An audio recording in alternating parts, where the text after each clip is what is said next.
Arrested dozens of people on Friday. NBC's Steve Patterson is in LA with more on this. Steve, good morning. Yeah, Joe, tense night here in LA with at times fully armored authorities. Las redadas de ICE golpearon las calles de Los Ángeles como un martillo, y en cuestión de horas, las multitudes se enfrentaban a escudos antidisturbios y gas lacrimógeno. Entonces, Trump estalló, lo llamó una invasión y exigió enviar tropas.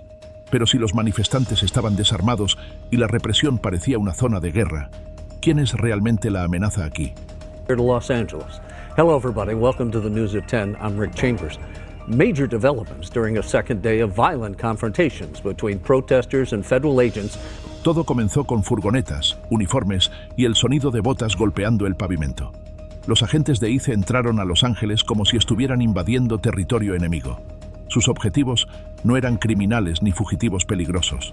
Ni siquiera estaban escondidos. Estaban a la vista. Jornaleros en Home Depot, cocineros en restaurantes del centro, lavaplatos en pequeños comedores, costureros en el distrito de la moda. Gente haciendo trabajos que la mayoría de los estadounidenses no tocaría. Pero de pronto, estaban siendo cazados. Y no fue una operación silenciosa. Testigos describieron el caos. Agentes irrumpiendo en lugares de trabajo, acorralando a quien pudieran, a veces sin revisar los documentos adecuadamente. Fue menos una redada coordinada y más una demostración pública de fuerza. El mensaje era claro. Nadie está a salvo, ni siquiera en pleno día, ni siquiera en tu hora de almuerzo. After a day of these flashpoints at these federal immigration raids, take a look at this. The raids starting in the morning with federal employees targeting a clothing wholesaler. The video. A medida que la noticia se esparcía por Los Ángeles, ocurrió algo que ICE probablemente no esperaba. La gente respondió, no con violencia, sino con sus pies, sus voces, sus cuerpos. Los manifestantes llegaron de todas partes, estudiantes, líderes comunitarios, vecinos, trabajadores, todos hombro a hombro defendiendo a quienes no podían defenderse por sí mismos. Ya no se trataba solo de inmigración, se trataba de dignidad, de miedo y de la convicción de que esta ciudad no era un campo de batalla. Las calles se llenaron de carteles caseros, cánticos en inglés y en español, y el zumbido profundo de helicópteros sobrevolando. La gente no estaba solo enojada, estaba asustada y estaba dispuesta a proteger.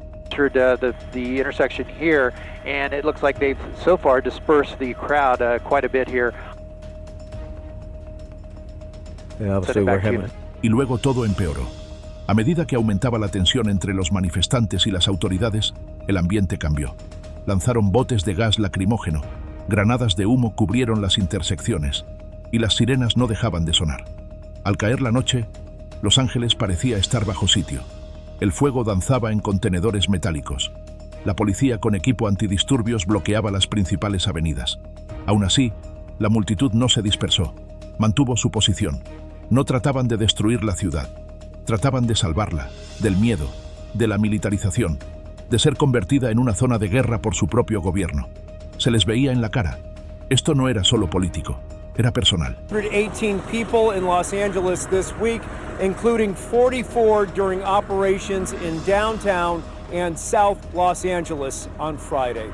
Y esa es la parte que la gente lejos de Los Ángeles no siempre entiende. Esto no fue un disturbio como le gusta pintarlo a las cadenas de noticias. Fue una reacción a las redadas de ICE que trataban a trabajadores comunes como amenazas a la seguridad nacional. Fue negarse a guardar silencio mientras se llevaban a los vecinos a plena luz del día. Las familias temían unas por otras. Los amigos lloraban al ver a compañeros de trabajo ser llevados por la fuerza. No era solo una noticia, era un trauma desarrollándose en tiempo real. Y no fueron solo los indocumentados quienes salieron heridos. Fueron sus hijos, sus jefes, sus clientes, sus vecinos. Todos lo sintieron. La comunidad estaba bajo ataque y la comunidad respondió, no con armas, sino con unidad. Rounded up today have been transported. Crowds are gathering all throughout this area and outside the federal building. Law enforcement personnel in riot. Mientras las protestas se desarrollaban en Los Ángeles, Donald Trump estaba lejos, tecleando en su teléfono, mirando desde la distancia, pero reaccionando como si la ciudad hubiera declarado la guerra. Publicó en Truth Social con mayúsculas, calificando a los manifestantes como una turba insurreccional, advirtiendo sobre una toma hostil y llamando a Los Ángeles una ciudad estadounidense que alguna vez fue grandiosa y que ahora había sido invadida y ocupada por extranjeros ilegales. En su versión de los hechos, la ciudad no estaba llena de familias y vecinos tratando de protegerse. Estaba invadida por criminales. Para Trump, esto no era una protesta, era una guerra, y quería asegurarse de que todos lo creyeran. Immigration sweeps. Agents swarmed into at least 3 locations looking for suspected immigration law violators. The blowback was... El lenguaje que usó no era solo duro, era teatral. Acusó a los manifestantes de ser violentos, peligrosos y antiestadounidenses. Habló de incendios y caos, de personas enmascaradas causando estragos, de una ciudad en ruinas. Pero el problema no era solo la exageración, era la comparación. Este era el mismo hombre que se negó a llamar insurrección al ataque al Capitolio del 6 de enero, que dijo que esos alborotadores eran personas muy especiales. Pero cuando un grupo de manifestantes, en su mayoría pacíficos, marchó por Los Ángeles para defender a trabajadores indocumentados que estaban siendo arrancados de las calles, de repente era una emergencia. De repente era una insurrección en toda regla. About him, other than his Twitter fingers will be working, and he will attack anybody who criticizes him, even folks who have donated hundreds of millions to his campaign. But we also know that he will chicken out of any... Y la distancia entre lo que ocurría en el terreno y lo que Trump describía no podía ser mayor. En Los Ángeles, la gente se tomaba de los brazos, sostenía carteles, gritaba consignas. Sí, hubo algunos incendios, pero la mayoría de las protestas eran por protección, no por destrucción. Mientras tanto, Trump actuaba como si la ciudad hubiera sido tomada por un ejército extranjero. No estaba simplemente mal informado, estaba construyendo una narrativa, una muy deliberada, porque si lograba pintar a Los Ángeles como un campo de batalla, entonces podía justificar una represión. Podía presentarse como el único con la fuerza suficiente para limpiarlo todo. Era teatro político, y su red social era el escenario. He's been honored and recognized by previous presidential administrations. He was observing and documenting what was happening today, because that's what happens when you hear of a crisis on the ground. You go to... Pero no se detuvo ahí. Las publicaciones de Trump pasaron de advertencias a órdenes. Pidió a la Guardia Nacional, afirmó que ya había entrado y arreglado la situación, cuando en realidad la Guardia ni siquiera había sido desplegada. Su sentido del tiempo no coincidía con los hechos, pero de nuevo, ese no era el punto. No le importaba lo que realmente estaba pasando. Le importaba controlar la historia. Y en esa historia, los liberales estaban fuera de control. Los migrantes eran una amenaza. Y Trump era el héroe que llegaba a salvar el día.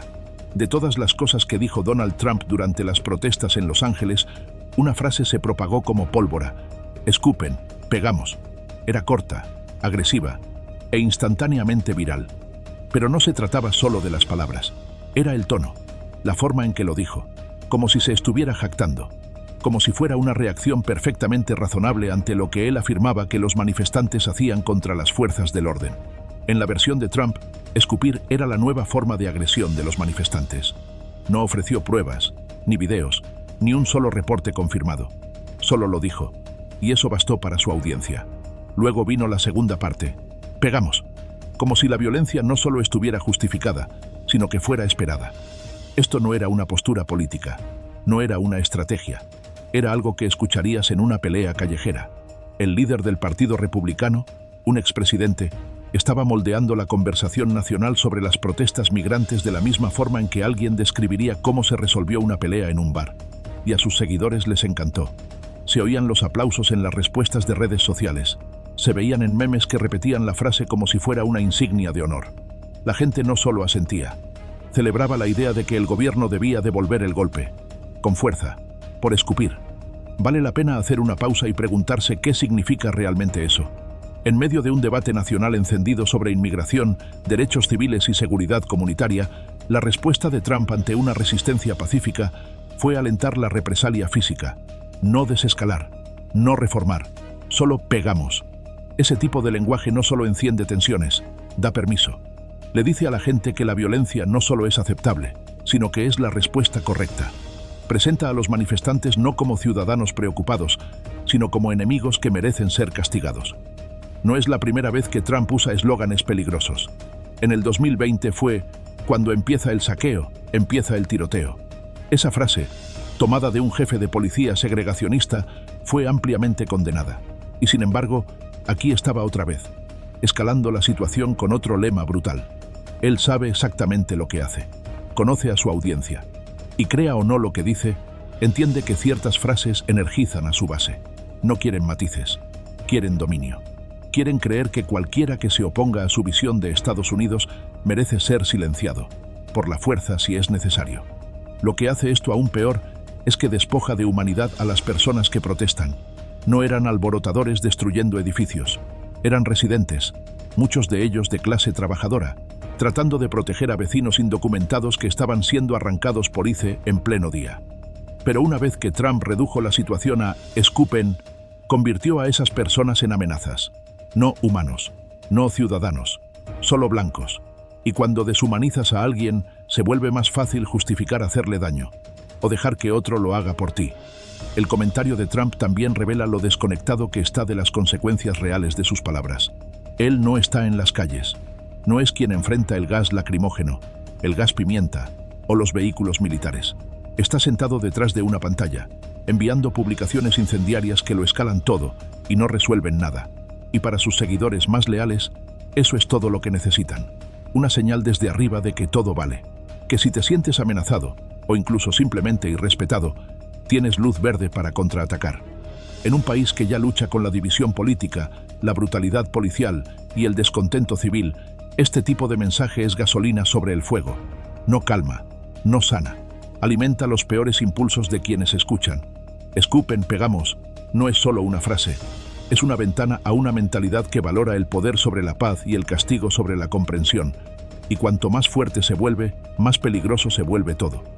Cuando estallaron las protestas en todo Los Ángeles en respuesta a las redadas de ICE, Trump no tardó en pedir una respuesta militar. En Truth Social exigió que se desplegara a la Guardia Nacional para recuperar la ciudad, afirmando que Los Ángeles había sido invadida y tomada. Su publicación pintaba una imagen dramática de un páramo sin ley, incendios ardiendo, multitudes tomando el control, oficiales siendo atacados en las calles. Pero lo más extraño era que Trump hizo esa publicación antes de que la Guardia Nacional siquiera fuera enviada. No estaba respondiendo a un despliegue real. Estaba escribiendo el guión sobre la marcha, creando una crisis en tiempo real, y luego exigiendo una represión contra ella. Así es como opera Trump. No espera los hechos. Él crea los suyos. Afirmó que la Guardia Nacional ya había limpiado todo después de 2 días de violencia. Pero en el terreno, eso no era cierto. No habían pasado 2 días de caos. La Guardia ni siquiera había llegado aún. Y cuando finalmente lo hizo, su presencia fue más una demostración de fuerza que una necesidad. No había una ciudad en llamas. No había un levantamiento violento. Había rabia, sí. Había miedo. Había focos de desorden. Pero no había un colapso total del orden público. Trump solo necesitaba que la gente creyera que sí. Y una vez más, el propósito de su exageración no era informar, era provocar.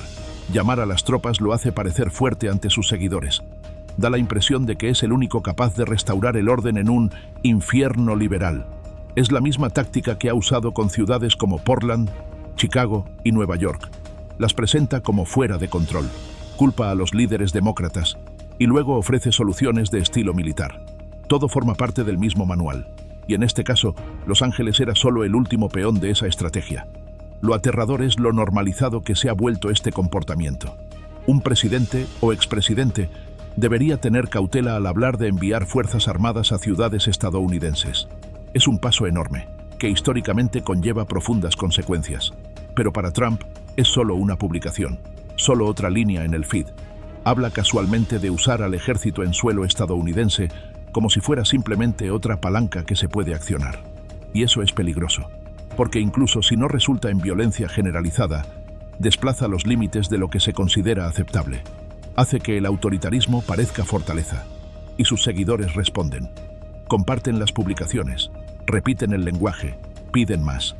En sus ojos, traer a la Guardia Nacional no es un abuso, es lo correcto.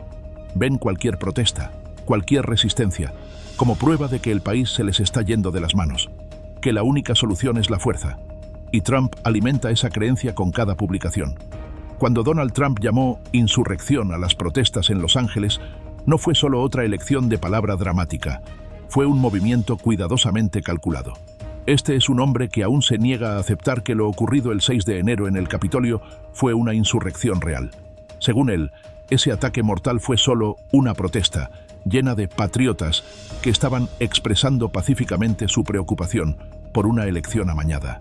No importa que se rompieran ventanas, que los legisladores fueran evacuados y que hubiera muertos.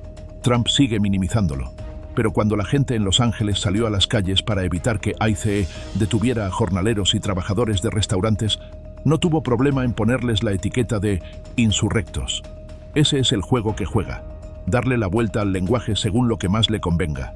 Cuando se trata de su base, todo vale. Pueden asaltar el Capitolio, usar equipo táctico, amenazar a funcionarios públicos, y todo se reduce a libertad de expresión. Pero cuando inmigrantes y sus aliados protestan contra la injusticia, cuando las comunidades intentan defenderse, de pronto se convierte en una amenaza a la seguridad nacional. No es solo una doble moral, es una manipulación peligrosa de la verdad. Trump sabe exactamente lo que significa una palabra como insurrección.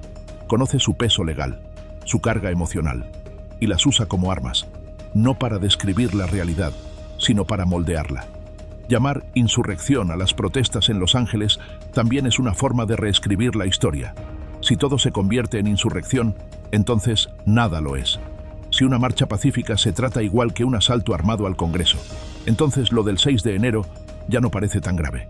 Esa es la estrategia: enturbiar el agua, confundir al público y actuar como si todos fueran culpables de lo mismo.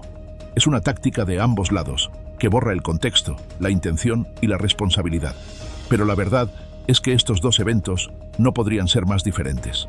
Las personas que protestaban en Los Ángeles no estaban tratando de anular una elección ni de atacar una institución del gobierno.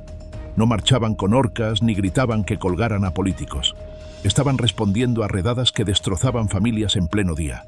Estaban defendiendo a trabajadores indocumentados, muchos de los cuales llevan años en Estados Unidos, construyendo vidas, criando hijos y aportando a la comunidad. Eso no es una insurrección, eso es compasión humana. Pero en el mundo de Trump, cualquier oposición a su agenda se enmarca como traición. Esta táctica también prepara el terreno para futuras represiones. Si se puede etiquetar como insurrección cualquier protesta, entonces se vuelve más fácil justificar el uso de fuerza militar. Ya no necesitas reforma policial ni reforma migratoria, solo más tropas, más represión, más silencio. Y eso es exactamente lo que Trump busca. Quiere acostumbrar al público a ver la disidencia como peligrosa. Quiere cambiar la forma en que percibimos las protestas y normalizar la idea de aplastarlas con fuerza abrumadora. Y hay un precedente escalofriante aquí. Si Trump u otra figura con poder puede llamar insurrección a cualquier protesta, ¿qué les impide llamar insurrección a una huelga de maestros? ¿O a un paro laboral? ¿O a una manifestación por la salud pública? Eso convierte los derechos civiles básicos en acciones criminales. Facilita arrestar, acusar y silenciar a quienes disienten. Eso no es solo antidemocrático, es autoritario. Y si sigue ocurriendo, perderemos más que solo palabras. Perderemos la capacidad misma de protestar. Cuando escuchas a políticos o medios hablar de las protestas en Los Ángeles, suena como si la ciudad estuviera bajo ataque de turbas violentas. Pero cuando miras de cerca los videos, las fotos y los testimonios, algo no cuadra. Porque las personas que fueron a protestar no eran las que llevaban equipo de combate. No eran las que portaban lanzadores de gas lacrimógeno, ni manejaban vehículos militares por las calles. Eso era la policía, agentes de ICE, el APD y eventualmente la Guardia Nacional. ¿Los manifestantes? La mayoría solo sostenía carteles, cantaba, grababa con sus teléfonos y estaba al lado de quienes amaban. Esa es la parte que los titulares no siempre dejan clara. Los manifestantes salieron a defender a sus vecinos de ser llevados por la fuerza. No estaban lanzando ladrillos ni portando armas. Estaban caminando, tomados de los brazos, llorando, gritando. Pero frente a ellos había hombres con cascos, blandiendo bastones, con chalecos tácticos y respaldados por vehículos blindados. En algunos vecindarios se sentía menos como una protesta y más como una ocupación militar. Había francotiradores en los tejados, sirenas resonando por los callejones y helicópteros sobrevolando.